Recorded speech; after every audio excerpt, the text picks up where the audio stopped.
Bonjour, comme vous voyez, aujourd'hui on va préparer, après la confiture de fraises, on va préparer la confiture d'abricot. On l'a bien lavé, on l'a bien rincé, on l'a coupé sur deux, on a enlevé les noyaux. Maintenant, au vrai boulot. Là on découpe en deux, on enlève le noyau on le jette là-bas. On met dans la casserole, on va changer de casserole. On va mettre dans une plus grande casserole pour la finition et pour la confiture. Restez avec nous. Pour avoir un goût sucré, on va prendre 3 pièces de dattes. 1, 2, 3. On va les éplucher, enlever les noyaux aussi, les mettre avec les pêches dans la grande casserole et puis on va mettre sur le feu. Aussi pour les parfums, pour les arômes, on peut ajouter le cinnamon. Sinon, on peut ajouter de l'eau de rose, tout ce qu'on veut. Ça, si on ne veut pas, bien sûr, utiliser du sucre blanc.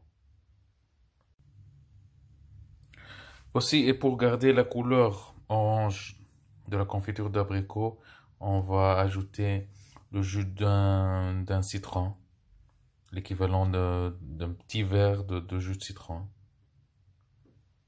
pour l'antioxydation et aussi pour garder la couleur vive, la belle couleur vive de l'abricot. Rebonjour. Nos 3 dattes sont épluchées, coupées en deux et mises dans la casserole, dans la grande casserole, en attendant d'apporter l'essentiel de la recette, c'est-à-dire les pièces de pêche. Voilà, les pêches sont là. On va allumer le feu.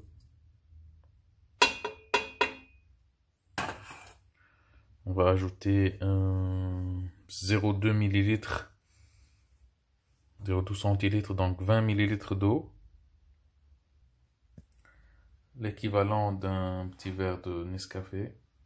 Pas le grand mag, mais le mag moyen, le petit. Je vais verser l'eau dans la casserole. Et allumer le feu. Sur feu doux.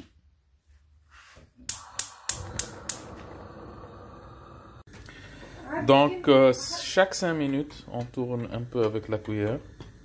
Et on vérifie notre confiture.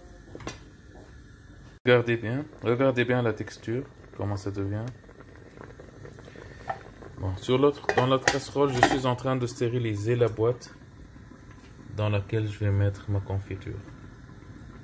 Il faut la laisser bouillir, mettre un peu de essich, du vinaigre blanc et laisser bouillir avec le couvercle.